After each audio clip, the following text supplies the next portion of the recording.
Objects are the basic runtime entities in an object-oriented systems. एक object oriented systems में एक एक basic run time entities है जिसको कि हम ऑब्जेक्ट्स कहते हैं।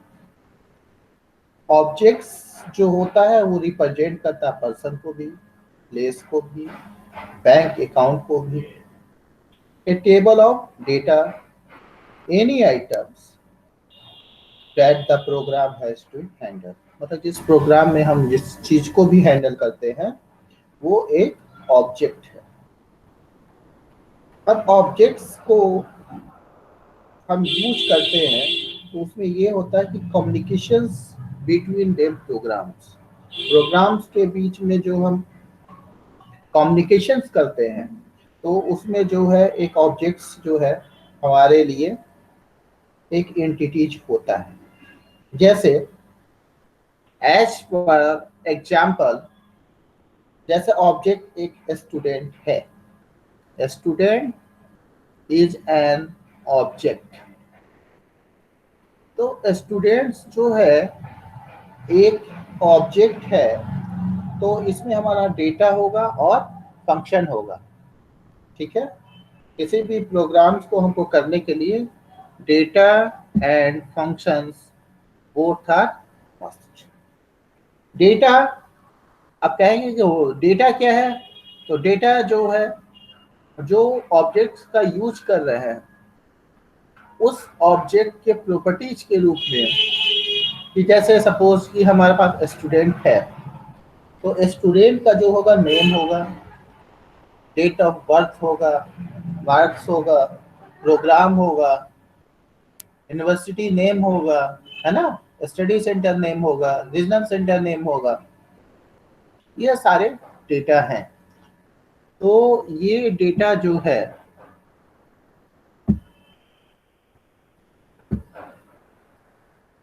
हमें ऑब्जेक्ट्स का, इसको हम डेटा कह सकते हैं।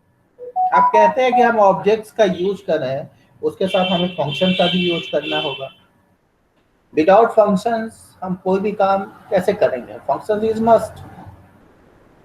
अगर मान लो कि हम स्टूडेंट्स का ही है, तो जैसे तुम लोग बीसीए के स्टूडेंट हो, तो बीसीए में क्या करते हो तुम लोगों को, क्या है कि हम एग्जाम देते हैं, तो एग्जाम में हमें टोटल मार्क्स कितने आए हैं, उस सेमेस्टर में मैं पास आउट हूँ कि नहीं, उसमें कितना मेरा परसेंटेज है, तो ये सारे चीज जो है वो डिस्प्ले करता है।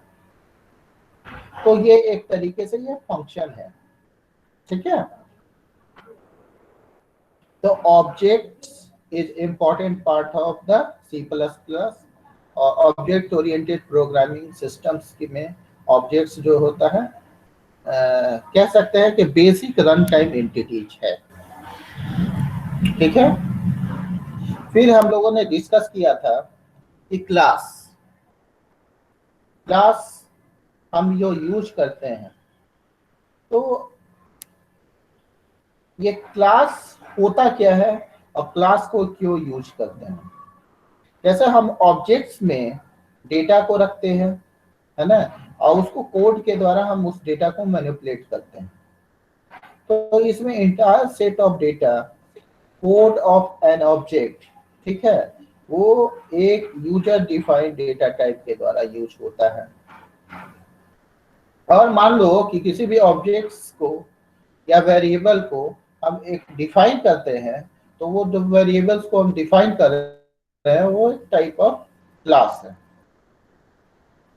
या ये कह सकते हो ए class is this a collection of objects of similar type, मतलब सिमिलर टाइप के ऑब्जेक्ट के कलेक्शंस को हम क्लास कहते हैं।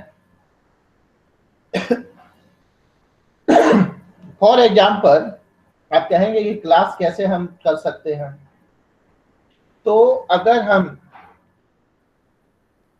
एक फ्रूट्स का ही यूज करते हैं तो फ्रूट्स में भी डिफरेंट टाइप्स के क्लास हो सकते हैं, है ना, या उसके मेंबर हो सकते हैं। जैसे फ्रूट्स के मेंबर हो गए मैंगो, एप्पल, ऑरेंज, ग्रेप्स, तो इसमें जो है इसको हम डिफाइन करेंगे, तो इसमें ये करेंगे कि ये किस टाइप का है।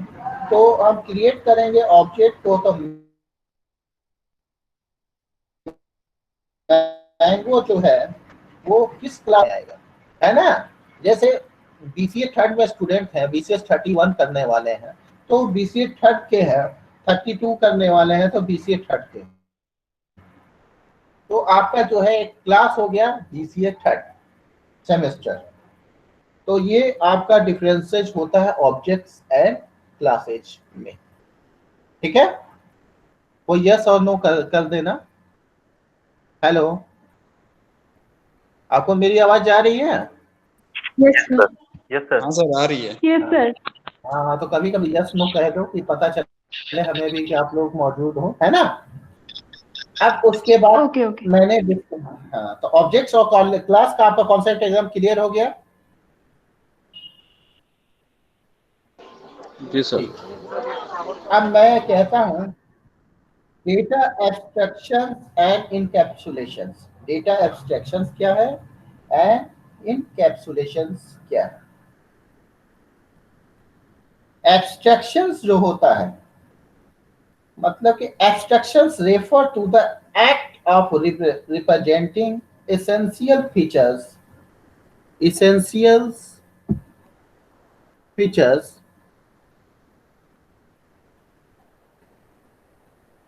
without including the background details and explanations।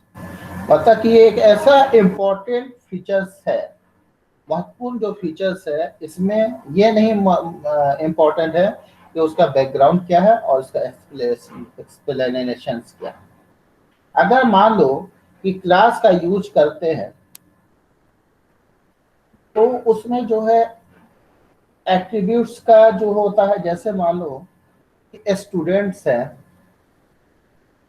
या कोई फ्रूट्स ही है, मान लो एप्पल है, तो उसका फ्रूट्स को हम क्या करते हैं उसमें ये दो ही चीज देखते हैं कि फ्रूट्स के साइज ठीक है कि नहीं, उसका वेट सही है कि नहीं, उसका कॉस्ट सही है कि नहीं।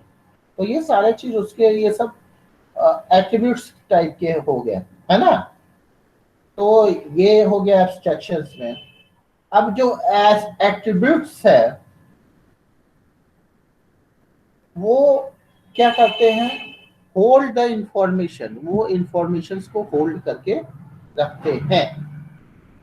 उसी तरीके से जब हम इनकैप्सुलेशंस का यूज करते हैं, है ना, तो इनकैप्सुलेशंस क्या हुआ, wrapping of data and functions into a single unit. एक सिंगल यूनिट में फंक्शंस और डेटा को रैपिंग करते हैं, है ना, तो इज नोन एज इनकैप्सुलेशंस, है ना। या कह सकते हो data encapsulation is the most striking features of class. बहुत ही इंपॉर्टेंट फीचर्स है जिसमें कि data is not accessible to the outside world, only those functions which are wrapped in the class can access. मतलब जो उसमें रैप हो रहा है क्लास में उसी को वो एक्सेस कर सकता है। तो ये हो गया आपका डेटा एब्स्ट्रैक्शंस और इनकैप्सुलेशन। अगर कहिएगा तो इसके बारे में मैं लिख सकता हूं या बोल सकता। पिछली प्रीवियस क्लास में मैंने आपको लिखवाया था डेटा इनकैप्सुलेशन के बारे में, आप लोगों ने पिछला क्लास किया था, प्रीवियस क्लास? No sir. नहीं सर, नहीं लिखा। नहीं किया था ना। तो आप लिखिए डेटा इनकैप्सुलेशन के बारे में लिख लो, है ना। Data encapsulation, the wrapping up of data and functions into a single unit. The wrapping up of data and functions into a single unit is known as encapsulations. Known as as encapsulations. Data encapsulations is the most striking feature of a class. Is most striking feature of a class. The data is not accessible to the outside world, and only those functions which are wrapped in the class can accessible to the outside world, and only those functions which are wrapped in the class can access it.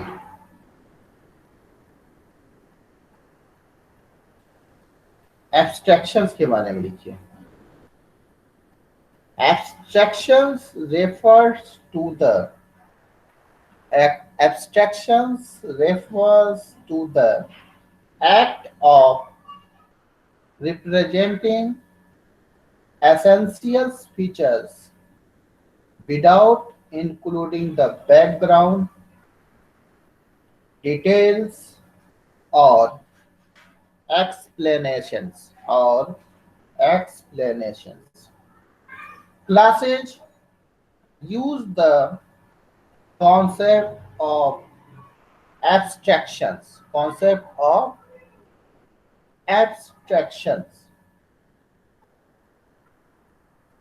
and are defined as a list of abstract attributes such as size, weight, and cost, and functions to operate on these attributes. ठीक है. Next क्या होता है? Inheritance. Inheritance जो होता है, जैसे उसका जो एक मैं पिक्चर्स बनाता हूं आपको कि इनहेरिटेंस का प्रॉपर्टी क्या होता है ना. इनहेरिटेंस के प्रॉपर्टी क्या होते हैं?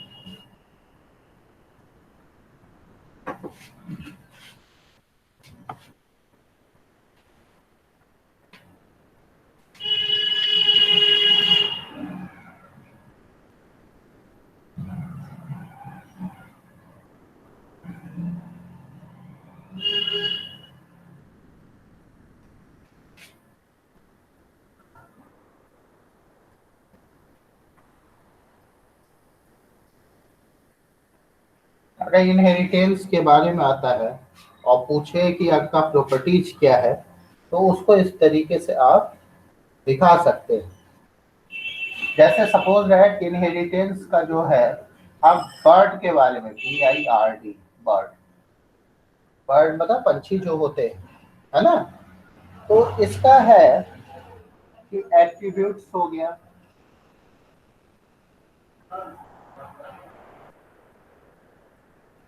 एट्रीब्यूट्स का मतलब ही होता है प्रॉपर्टी ऑफ एंटिटीज. एंटिटीज के जो प्रॉपर्टीज होते हैं, है ना, वो हमारा एट्रीब्यूट्स हो गया. जैसे बर्ड्स है, तो बर्ड्स का भी एट्रीब्यूट्स होगा. फेदर्स हो गए,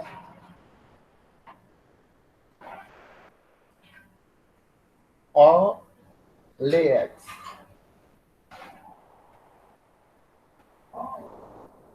ठीक है. ये मान लो कि ये इनहेरिटेंस है. अब इनहेरिटेंस में बर्ड्स भी है, तो वो 2 टाइप्स के हो सकते हैं. क्या हो सकता है कि एक जो बर्ड है वो फ्लाइंग बर्ड हो सकता है, और एक जो है वो नॉन फ्लाइंग बर्ड हो सकता है. क्या हो सकता है? Non flying bird. तो ये इसके 2 प्रॉपर्टी हो जाएंगे. तो हम एट्रीब्यूट के बाद क्या है सेकंड वाला? फेदर्स है. Feathers, FEATHERS, feathers, lay eggs. ऐसे ही मैंने एट्रीब्यूट्स लिख दिया उसका, है ना. अच्छा, ओके.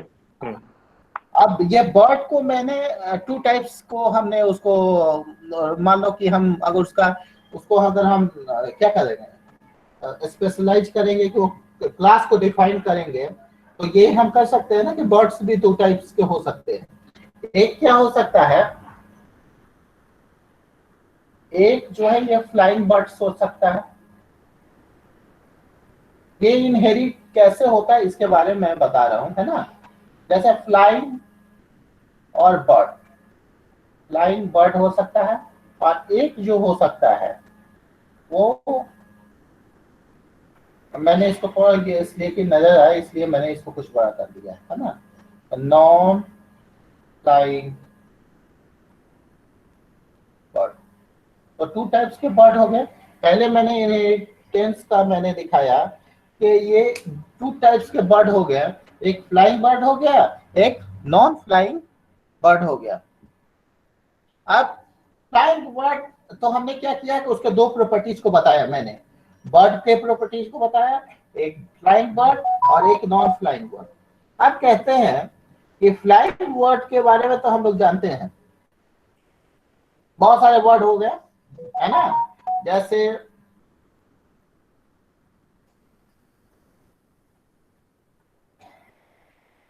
यहाँ पर अगर फ्लाइंग बर्ड को हम अगर डिफाइन करेंगे तो यहाँ पर क्रो भी हो सकता है, क्रो हो सकता है, क्रो। अगर दूसरा अगर हमको देखना है ना, स्वैलो हो सकता है। तो ये हमने डिफाइन किया कि पहला तो बर्ड था, बर्ड को हमने इनहेरिटेंस के प्रॉपर्टीज में मैंने दिखाया, फ्लाइंग बर्ड दिखाया, फ्लाइंग बर्ड में हमने क्रो दिखाया और स्वेलो दिखाया। अब आता है कि नॉन फ्लाइंग बर्ड्स क्या है, उसके एट्रीब्यूट्स क्या है। तो एट्रीब्यूट्स क्या होता है कि जैसा फ्लाइंग का है तो उसका फेदर्स हो जाएगा, वो एक्स देते हैं। नॉन फ्लाइंग बर्ड्स का भी होगा लेकिन उसका फेदर्स उतना वर्क नहीं करता है, तभी तो बहुत सारे चीज जो होंगे। तो नॉन फ्लाइंग बर्ड्स में भी अगर हमको दिखाना होगा तो इसको भी हम दिखा सकते हैं, जो बर्ड्स फ्लाइंग नहीं कर सकते हैं, मतलब कि वो उड़ नहीं सकते, जो पंछी उड़ नहीं सकते हैं वो हमारा आ गया नॉन फ्लाइंग में आ गया। नॉन फ्लाइंग का मतलब हो गया, जैसे कोई कहे कि नॉन फ्लाइंग में क्या होता है, एक होता है पेंगुइन होता है, पेंगुइन होता है, कीवी होता है, ये सब जो है फ्लाई नहीं कर सकते। तो इस तरीके से हम इनहेरिटेंस को, हम इसके प्रॉपर्टीज को डिफाइन कर सकते हैं कि what is inheritance and what is properties of the inheritance. अब आपको इनहेरिटेंस के बारे में है तो ये लिख सकते हैं कि inheritance is the process by which objects, yes yes कोई कुछ बोला है,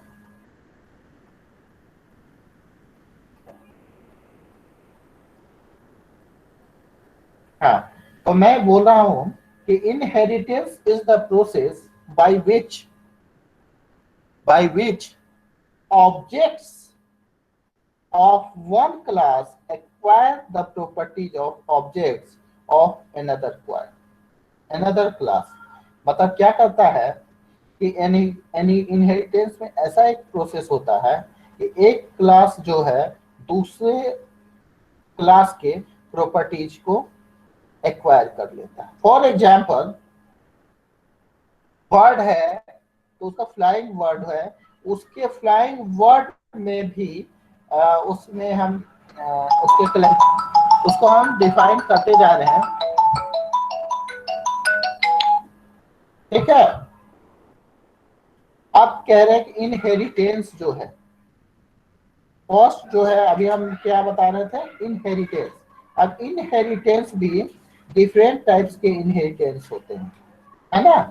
आप कहोगे कि इनहेरिटेंस कौन कौन से होते हैं, तो उसके लिए इसको हम ये डिफाइन करते हैं कि इनहेरिटेंस जो डिफरेंट टाइप्स के होते हैं, जैसा मल्टी लेवल इनहेरिटेंस हो गया, सिंगल इनहेरिटेंस हो गया, ठीक है। तो ये सारे चीज भी हो गए वो इनहेरिटेंस के ही तो उसको पहले हम क्लियर कर देते हैं, फिर आगे मैं बढ़ूंगा, है ना।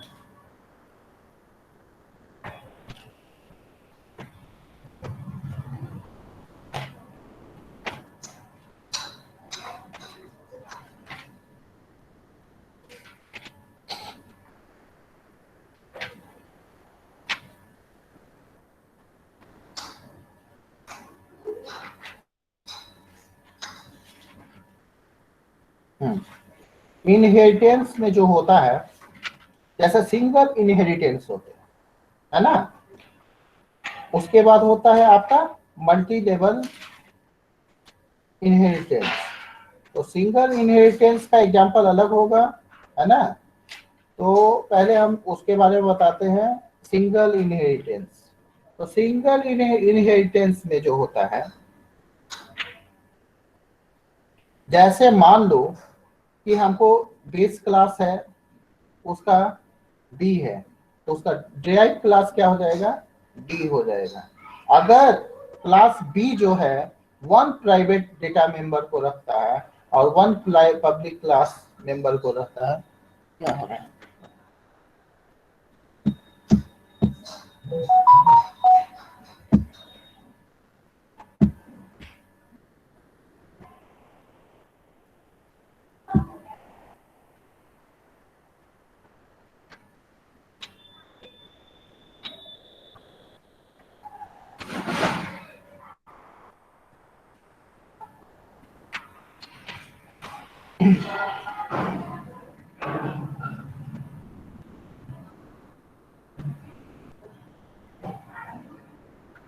पहला नंबर इनहेरिटेंस क्या हुआ, ये तो आपको क्लियर होना चाहिए कि the mechanism of deriving a new class from an old one is called inheritance. मतलब कि the old class is referred to as the base class and the new one is called the derived class.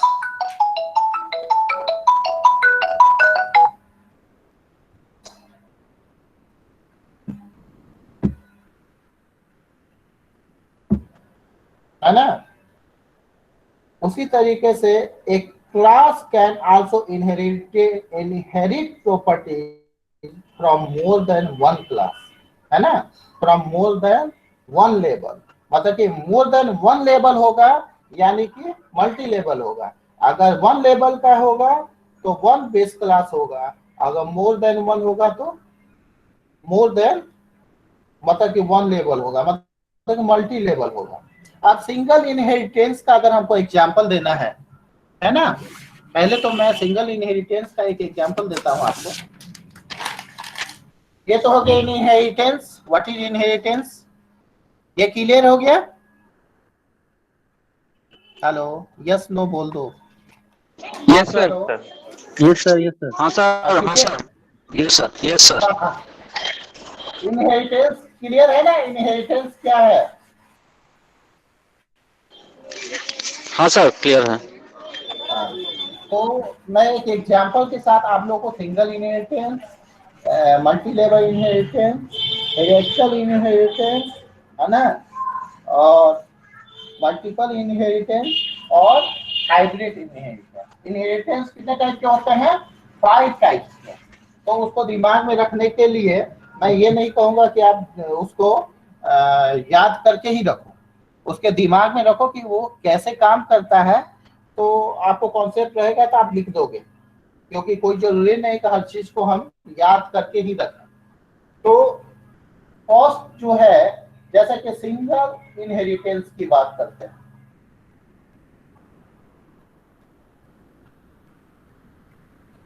इससे क्या होगा कि आपके दिमाग में रहेगा, क्योंकि अक्सर ये आपको प्रैक्टिकल करते समय भी लोग पूछेंगे और थ्योरी में भी आएगा कि how many types of inheritance.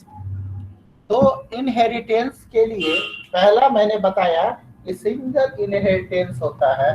तो मान लो कि जैसे ये है, ये ए हो गया और ये बी हो गया, मतलब कि इसका जो ए का जो लेवल है वो सिंगल है, क्योंकि एक ही क्लास को वो इनहेरिट कर रहा है ना। मतलब कि डिराइव्ड क्लास जो है वो एक ही क्लास को, जैसे एक क्लास जो है वो also inherit property of one class, मतलब कि इसका केवल एक बेस क्लास है ना। अतः डिराइव क्लास का केवल एक, ये मान लो कि डिराइव क्लास है तो इसका एक ही केवल बेस क्लास है, तो इसको हम सिंगल इनहेरिटेंस कहते हैं। सिंगल इनहेरिटेंस किसको कहते हैं? तो सबसे अच्छा है कि a derive class with only a derived class with only one base class, it is called single inheritance. Yeah, one with several base class is called, उसके साथ और एक हो तो उसको हम क्या कहते हैं? Multiple inheritance. अब ये हो गया सिंगल इनहेरिटेंस, अब मैं बता रहा हूं मल्टीपल इनहेरिटेंस।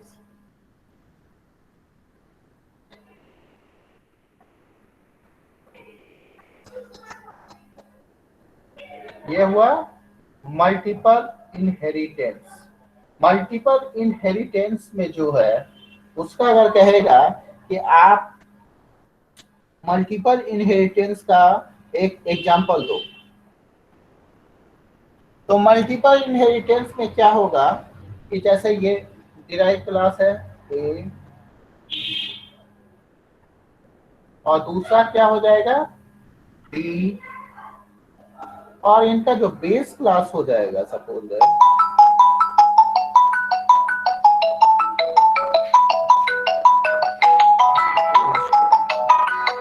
मोमेंट है ना, एक कॉल बहुत देर से आ रहा है।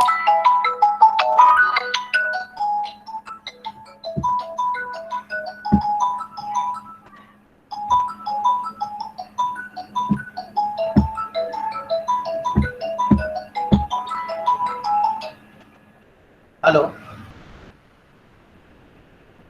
हाँ जी बोलिए।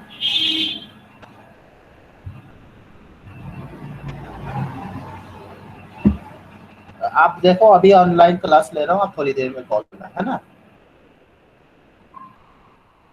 हेलो, आवाज आ रही है आप लोग को?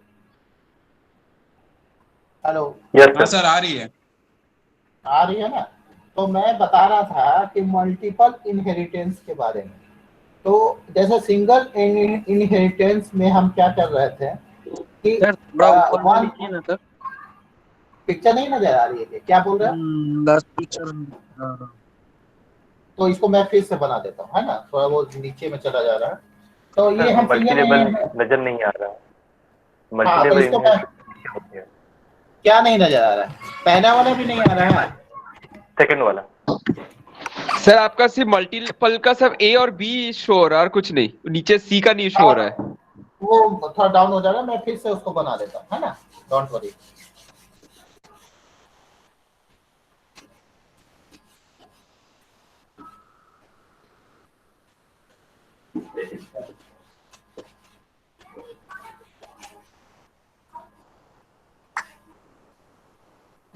यहाँ पर सिंगल नहीं लिखा जाएगा, इसलिए मैंने वहां हटा दिया क्योंकि वो गलत हो जाता है।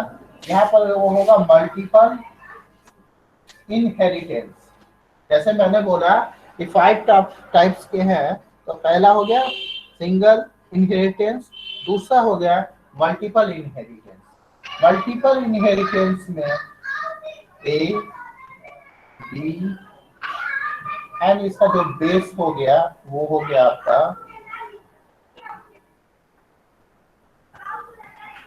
सी, A B and C.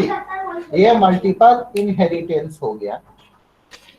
Multiple inheritance में कह रहा है कि one with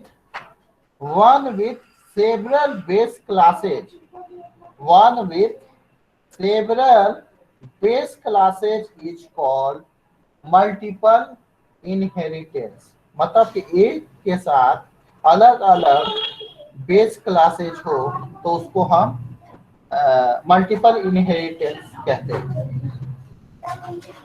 आप कहोगे कि वो कैसे हम कह सकते हैं, तो वहां पर क्या हो जाएगा कि मोर देन जो है उसका मोर देन वन बेस क्लास हो गया, ए एंड बी। है ना। तो मोर देन क्लास है सेवरल बेस क्लासेज जो है, one with several base classes is called, अलग अलग बेस क्लास, उसको हम मल्टीपल इनहेरिटेंस कहते हैं। थर्ड जो होता है मल्टीपल इनहेरिटेंस के बाद हिराइकल इनहेरिटेंस। इसमें क्या था कि आपका जो है मल्टीपल इनहेरिटेंस में ए और बी, और उसमें तो क्या था कि सिंगल में 1 by 1 वन डिराइव क्लास था और 1 बेस क्लास था। यहाँ पर क्या हो जा रहा है कि अलग अलग उसका बेस क्लासेज हो जा रहा है मल्टीपल इनहेरिटेंस। हिराइकल इनहेरिटेंस में सर इसका मतलब सी आपका डिराइव क्लास हो गया ना? मैं उसको और भी डिफाइन कर देता हूँ, तीसरे वाले में तुमको पूरा कॉन्सेप्ट क्लियर हो जाएगा कि वो क्या है ना। 1 year हिराइकल इनहेरिटेंस, हिराइकल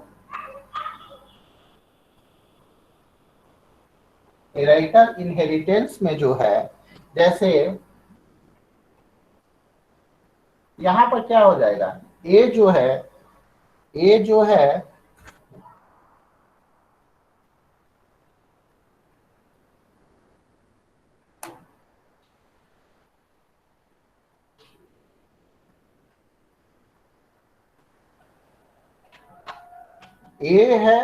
डिराइव क्लास हो गया, और इसका जो बेस क्लास हो जाएगा हिराइकल में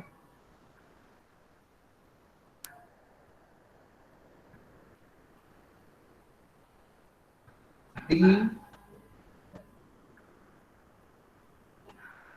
सी और डी, इसका क्या हो जाएगा बी सी और डी। आप जो पूछ रहे थे कि जैसे हमने बताया आपको कि डिराइव क्लास इनहेरिटेंस है ना, some all of the traits from the base class, है ना। जैसे a class can also inherit properties more than one class, है ना, या from more than one level, है ना। तो वहां पर जो होगा मल्टी लेवल हो जाएगा, लेकिन लेवल हो गया। अगर वहीं पर एक डिराइव क्लास हो और 2 बेस क्लास हो गया तो वहां मल्टीपल इनहेरिटेंस हो गया। अगर हिराइकल इनहेरिटेंस का ले रहे हैं तो यहाँ पर देखो कि कितने बेस क्लास हो गए, डिराइव क्लास और बेस क्लास। यहाँ पर लेवल की बात है तो ये हिराइकल हो गया। अगर यही मल्टी लेवल हो जाता तो क्या हो जाएगा, ए के बाद बी हो जाएगा और बी के बाद सी हो जाएगा, ठीक है। तो वो क्या हो जाएगा, मल्टी लेवल इनहेरिटेंस हो जाएगा। समझ रहे बातों को?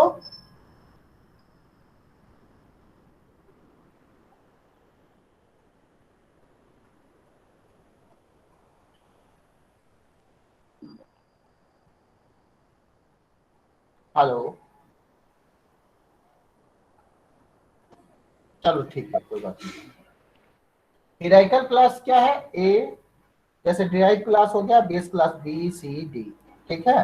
सेम थिंग है कि अगर हमको मल्टी लेवल इनहेरिटेंस को हमको दिखाना है, मल्टी लेवल इनहेरिटेंस को हमें शो करना है, तो इसमें क्या होगा, मल्टी लेवल होगा।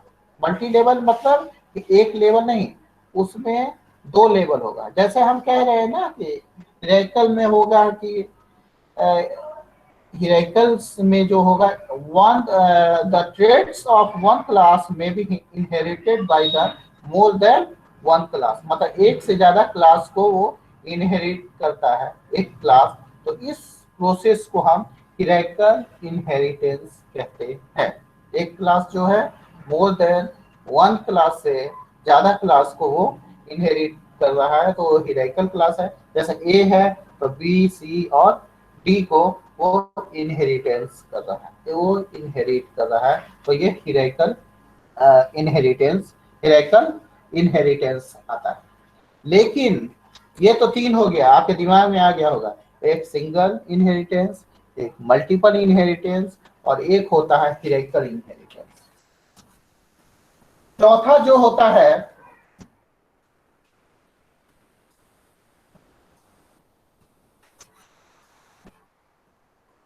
Multi level inheritance. क्या होता है? Multi level inheritance. ये थ्योरी पार्ट बता रहा हूँ, है ना। फिर मैं जाऊंगा कुछ, तो फिर मैं बैक जाऊंगा। मैं इसीलिए इनहेरिटेंस शुरू किया था, तो मैंने सोचा कि इसको पूरा कर दूं, है ना। Multi level inheritance. Multi level inheritance का मतलब हो गया, एक क्लास है,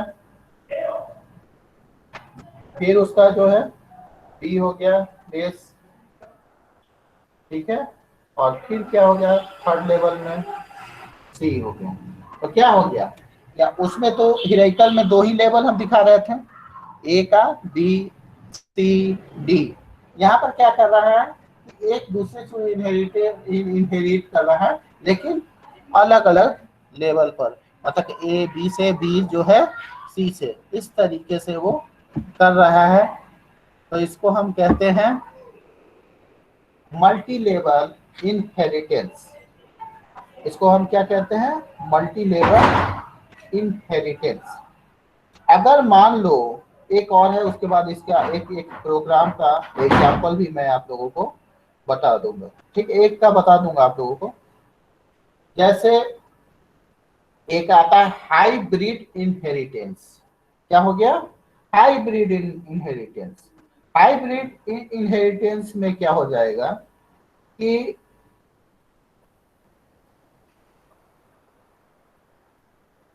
various form of inheritance that could be used for writing extensible program, है ना।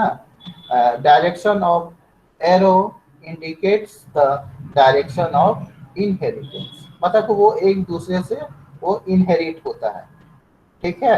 जैसे ए है, बी से भी होगा, सी से भी होगा, बी जो है और सी भी है, वो भी क्या होगा, बी से भी होगा। तो उसका मैं आगे फिगर बनाता हूँ तो आपको वो क्लियर हो जाएगा उसका कॉन्सेप्ट कि हाइब्रिड इनहेरिटेंस में क्या होता है। ये समझ आ गया multi level inheritance? Yes sir. Yes, sir. हाँ हाँ, बस ठीक है। आप उसको अपने मतलब के लैंग्वेज में लिख सकते हैं। अगर ये आया 5 नंबर्स का तो क्वेश्चन आना ही चाहिए, inheritance, how many types of inheritance. इसमें मैंने बताया हाइब्रिड इनहेरिटेंस।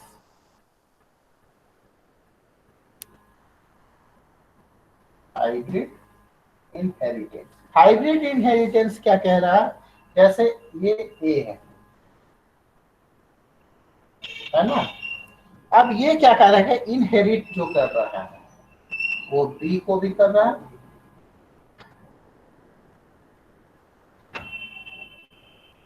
और ये सी को भी कर रहा है। अब कह रहा है कि ये तो 2 लेवल पे कर रहा है ना।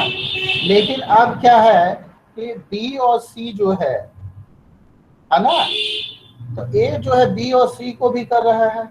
अगर बी और सी जो है फिर से वो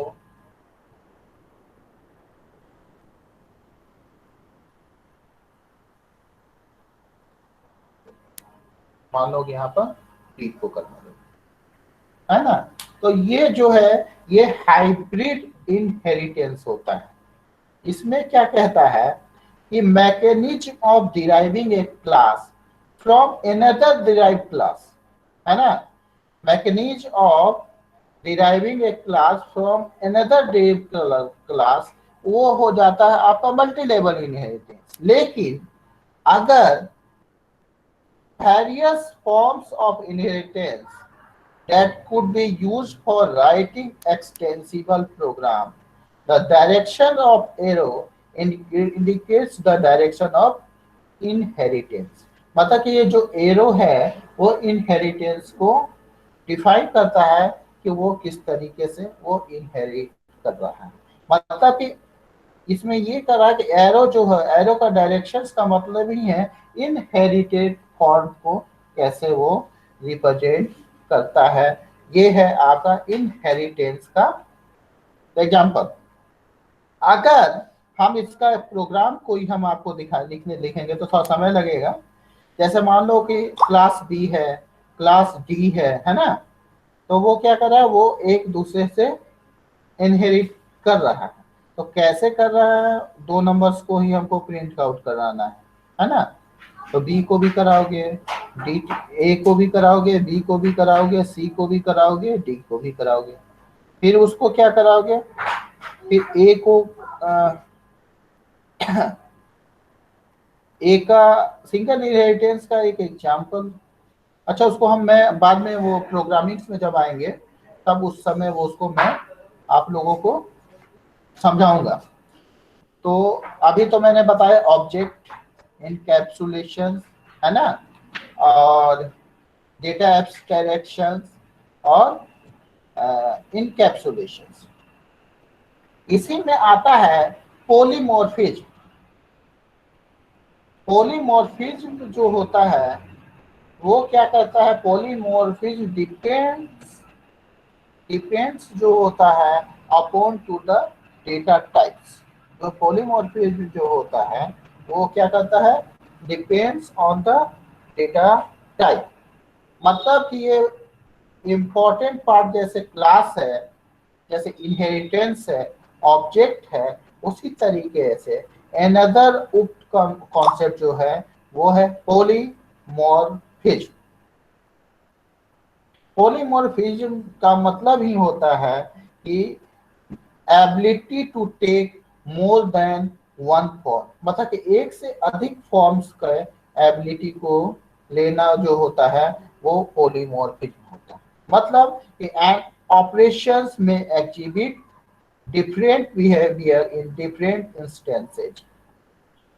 The behavior depends on the types of data used in operations. मतलब कि जो operations में type of data का यूज करते हैं उस पे ये डिपेंड करता है पॉलीमॉर्फिज्म।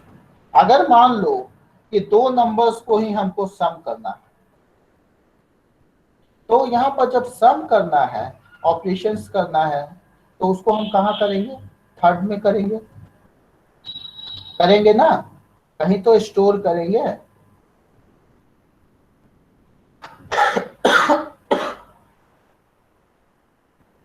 तो यहाँ पर जब हम यूज करें, जैसे हम एक एग्जांपल आपको दिखाते हैं है ना, तब समझ वो ज्यादा कॉन्सेप्ट क्लियर होगा कि पॉलीमॉर्फिज्म कैसे काम करता है।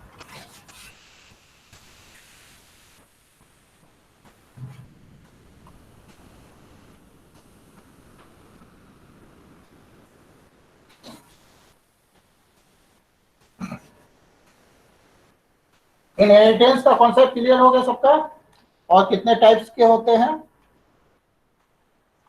हाँ सर। पॉलीमॉर्फिज्म।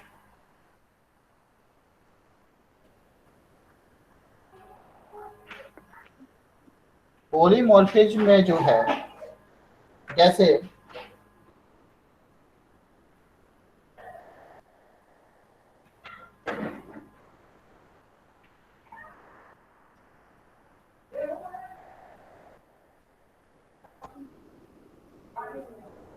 शेप है, उसका एक फंक्शन हो गया ड्रॉ करना, शेप को ड्रॉ करना।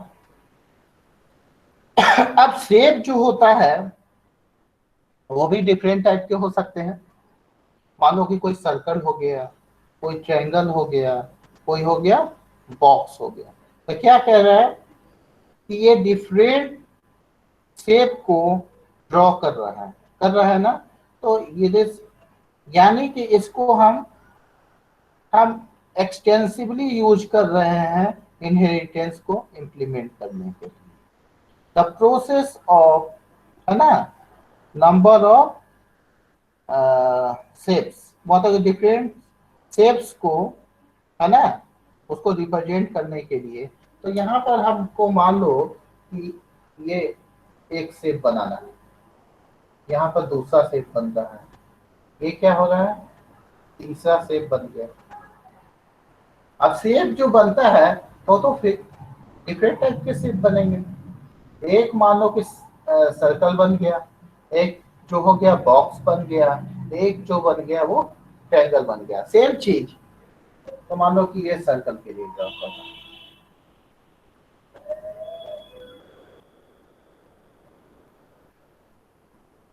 यहाँ पे क्या हो जाएगा, बॉक्स का हो जाएगा, ये अलग शेप हो गया, और ये जो हो गया ये आपका ट्रायंगल का हो गया। ये 3 टाइप्स के शेप्स को ये हमने एक आपको डिफाइन कर दिया। तो मतलब कि polymorphism is extensively use in implementing inheritance. दूसरे शब्दों में आप ये कह सकते हो कि हम इनहेरिटेंस को इम्प्लीमेंट करने के लिए पॉलीमॉर्फिज्म का भी यूज कर सकते हैं। ठीक है, या ये कह सकते हो कि polymorphism plays an important role in allowing objects having different internal structures। ये क्या होता है, ये एक तरीके से वो डिफरेंट इंटरनल स्ट्रक्चर को रखता है ना। तो जैसे यहाँ पर मैंने एक एग्जांपल दिया पॉलीमॉर्फिज्म के लिए, शेप है तो वो डिफरेंट इंटरनल स्ट्रक्चर को क्या रखा है, एक सर्कल को रखा है, एक बॉक्स को रखा है, और वो ट्रायंगल को रखा है। ठीक है, अब इसका जो फीचर्स होते हैं, जैसे मैसेज पासिंग करना, डायनेमिक बाइंडिंग करना, सारे चीज जो होते हैं ये पॉलीमॉर्फिज्म के। जैसे डायनेमिक बाइंडिंग जो होता है, इसका मतलब है कि बाइंड करना। ठीक है, जो भी चीज को हमको बाइंडिंग करने के लिए होता है रन टाइम्स में, ठीक है, तो वहां डायनेमिक बाइंडिंग का यूज करता है। मैसेज पासिंग का मतलब होता है कम्युनिकेशंस बिटवीन, है ना, कम्युनिकेशंस बिटवीन किसी भी चीज कम्युनिकेट करना ईच अदर से। तो वो जो होता है, जैसे ऑब्जेक्ट ओरिएंटेड प्रोग्राम में जो होता है सेट ऑफ ऑब्जेक्ट, बहुत सारे ऑब्जेक्ट के सेट होते हैं जो कि एक दूसरे से कम्युनिकेट करते हैं, तो उसको हम मैसेज पासिंग करते हैं। तो ये पॉलीमॉर्फिज्म का पार्ट हो गया। ठीक है,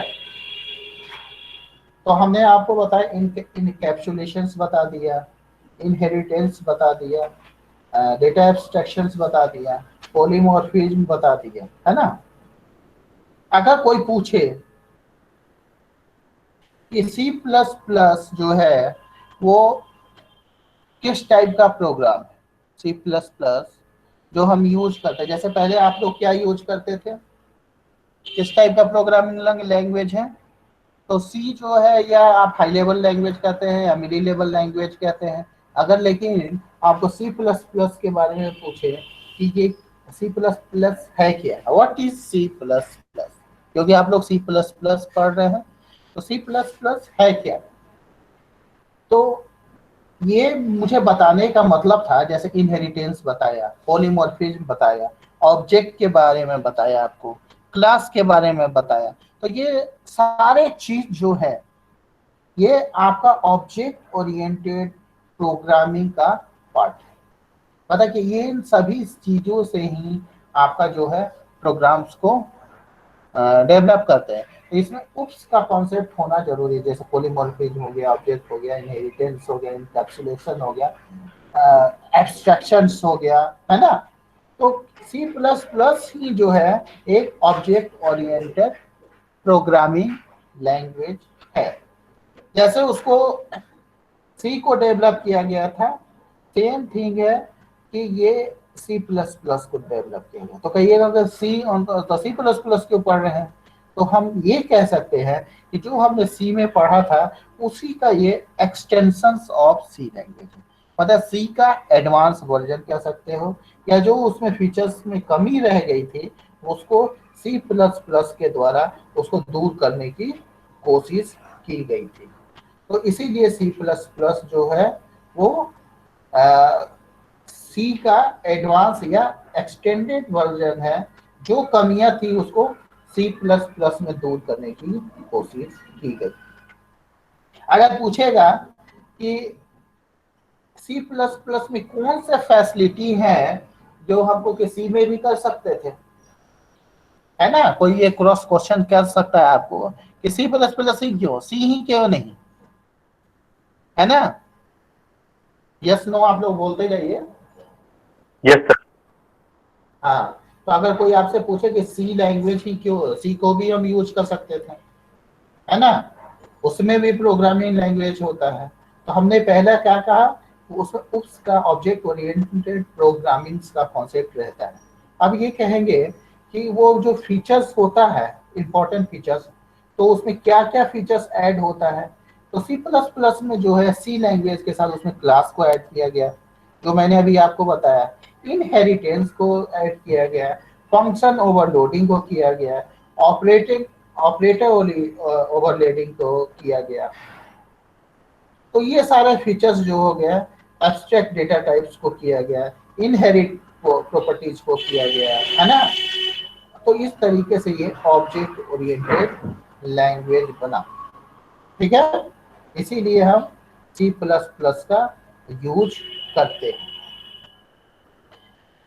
अब नेक्स्ट चीज है कि सी प्लस प्लस में जो यूज करते हैं, सिंपल सा वो, तो हम जैसे सी में हम क्या करते थे कि फंक्शंस का यूज करते थे, इसमें भी हम फंक्शंस का यूज करते हैं, है ना।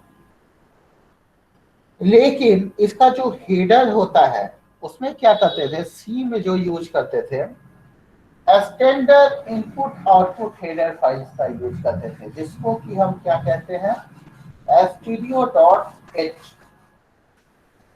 लेकिन हम सी प्लस प्लस में क्या यूज करते हैं,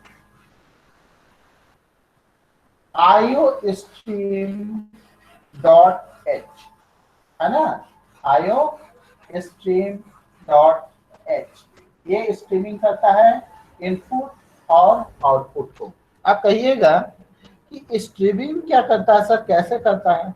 जैसे आप सी लैंग्वेज में यूज करते थे प्रिंटफ और स्कैनफ को, तो वहां पर वो इनपुट आउटपुट में यूज होता था। लेकिन अगर आप सी प्लस प्लस में यूज कर रहे हैं, तो यहाँ पर आपको सी आउट और सी इन का यूज करते हैं। क्या चीज का यूज करते हैं, सी आउट और सी इन का। सी आउट का मतलब होता है हम आउटपुट के लिए यूज कर रहे हैं, और सी इन का मतलब होता है हम लोग इनपुट के लिए यूज करते हैं। अब यहाँ पर है कि सी प्लस प्लस या हो या सी हो, उसमें कलेक्शंस ऑफ फंक्शंस होते हैं, है ना, मतलब कि मोर देन वन फंक्शंस, है ना। लेकिन अगर सी प्लस प्लस जैसे मेन फंक्शंस यूज कर रहे हैं, तो वहां पर क्या होगा कि ये जो है, ये आपका ये सी प्लस प्लस जो है एक मेन फंक्शंस को रखता है, जिसको कि सी प्लस प्लस जो है उसमें वो हम यूज करते हैं मेन फंक्शन का। जैसे सी का यूज करते थे, उसी तरीके से मेन फंक्शंस में का इसमें भी यूज करते हैं। तीसरी बात जो इम्पोर्टेंट है, जैसे उसमें लूप का यूज करते थे, इसमें भी हम लूप का यूज करते हैं। जैसे आपको आउटपुट के लिए यूज करना है, आउटपुट ऑपरेटर का, है ना, तो उसके लिए आपको कुछ नहीं करना है, सी आउट, सी आउट, और आउटपुट के लिए हमेशा इस तरीके का सिंबल, सी आउट। अब इसको क्या कर लिख सकते हो, जैसे कुछ भी लिख देते सकते हैं। यहाँ पर जैसे लिखना है BCS 031, क्या लिखना है, BCS 031, और यहाँ पे टर्मिनेटर का, इसको लाइन को क्लोज करने के लिए टर्मिनेटर का यूज करते हैं। तो ये जो हो गया सी प्लस प्लस में सी आउट जो हो गया, वो आपको आउटपुट के लिए कर रहा है। अब कह रहे हो कि जो आउटपुट हो रहा है ये किसके द्वारा हो रहा है। जैसे आप सी में जो यूज करते थे, स्टैंडर्ड इनपुट आउटपुट का यूज करते थे, stdio.h। लेकिन यहाँ पर जो कर रहे हैं हैश, इंक्लूड और IO स्ट्रीम का यूज करते हैं। आयो स्ट्रीम का। आयो स्ट्रीम का मतलब होता है, मान लो कि मैंने यहां लिख दिया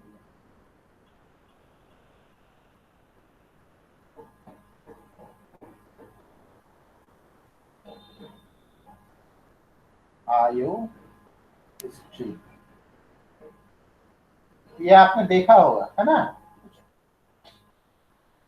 कोई भी प्रोग्राम है आपके ब्लॉक में ऐसे लिखा रहे। तो यहाँ पर जो है आयो स्ट्रीम का मतलब डॉट एच लगा दिया, मतलब कि यहाँ पर इनपुट और आउटपुट के लिए स्ट्रीम कर रहा है ना? द हेडर फाइल आयो stream should be included at the beginning of all programmes. मतलब कि कोई भी प्रोग्राम्स में शुरुआत में आयो स्ट्रीम का जरूर यूज करते हैं, जिसको कि हम इनपुट और आउटपुट स्टेटमेंट के रूप में यूज करते हैं। किसके रूप में यूज करते हैं? इनपुट और आउटपुट का। मतलब कि सी आउट और सी इन के लिए हम आयो स्ट्रीम का यूज करते हैं। उसी तरीके से plot dot H, limits dot H, math dot H, standard library dot H, string dot H, तो इस टाइप के हेडर्स फाइल्स का हम यूज करते हैं सी प्लस प्लस में, है ना? वेक्टर का, मेमोरी का, बहुत सारी चीजों का हम जो है सी प्लस प्लस में हेडर फाइल का यूज करते हैं। अब ये नहीं कहेंगे कि केवल आयो स्ट्रीम का ही करते हैं, टाइम का भी करते हैं, आयो मैनी डॉट एच का भी करते हैं, एफ स्ट्रीम का भी करते हैं, है ना?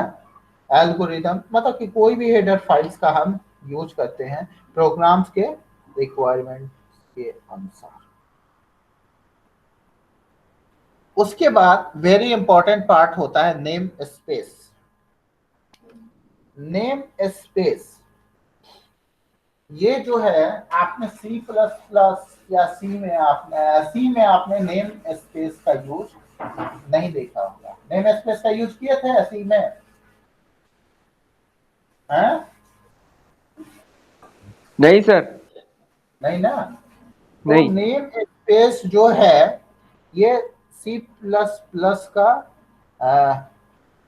मतलब कि वेरी इंपॉर्टेंट पार्ट होता है नेम स्पेस। मतलब कि आइडेंटिफाई करता है,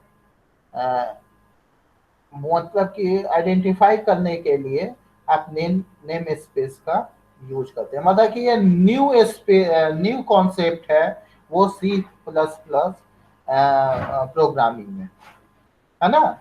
मतलब कि इसका यूज करते हैं, तो जैसे आप यूज करते हैं नेम स्पेस का यूजिंग, है ना? नेम स्पेस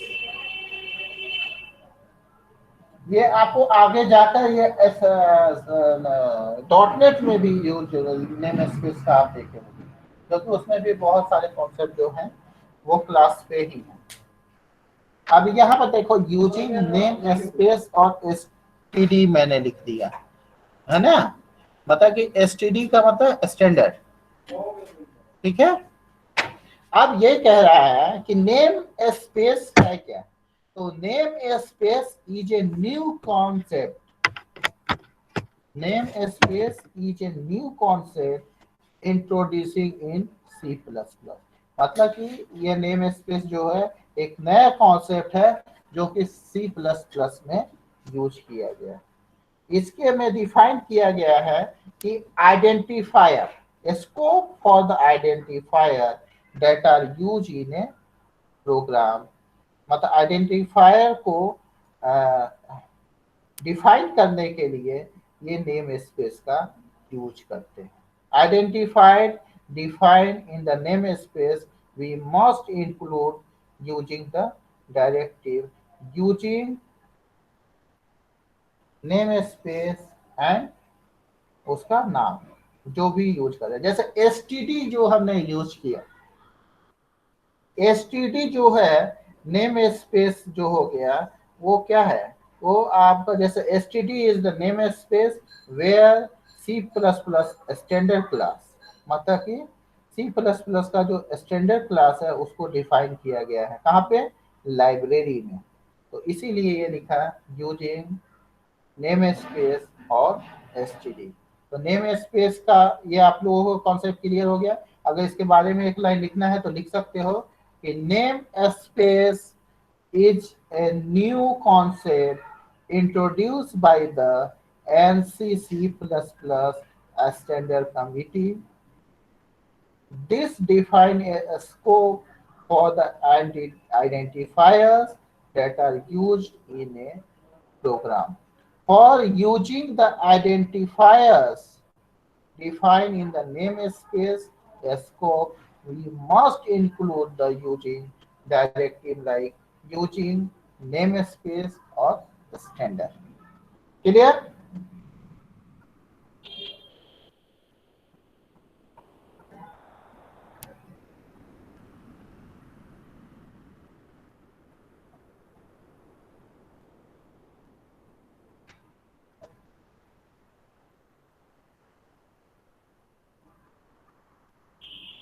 एक चीज और है, ये हो गया नेम स्पेस। मैंने क्या कहा, सी और सी प्लस प्लस में डिफरेंस है, जो उसका कारण है ऑब्जेक्ट ओरिएंटेड प्रोग्रामिंग, जिसको मैंने सारी चीजों को आपको बताया। एक चीज और होता है कि जब भी हम इसमें सी प्लस प्लस में मेन फंक्शंस का यूज करते हैं तो सी प्लस प्लस में मेन फंक्शंस को क्लोज भी करते हैं रिटर्न के रूप में, है ना।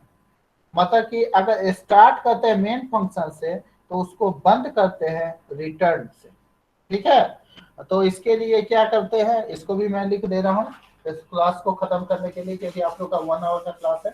कल आपका 2 क्लासेस है, 10 बजे से भी है और 2 बजे से भी, ठीक है।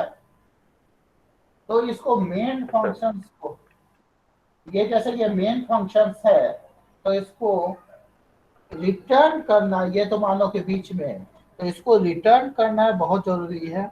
और रिटर्न नहीं करोगे तो डिफरेंट टाइप्स ऑफ एरर आपको, तो विथ ए रिटर्न 0, ये वेरी मस्ट मेन फंक्शंस के लिए यूज कर रहे हो। तो अगर रिटर्न इंटीजर नहीं करते हो तो आपको, तो इसके लिए क्या करते हैं, इंट करते हैं। देखे होंगे पहले जो था मेन फंक्शन लिखते थे, आप क्या लिखते हैं, इन मेन लिखते हैं ना सी प्लस प्लस में,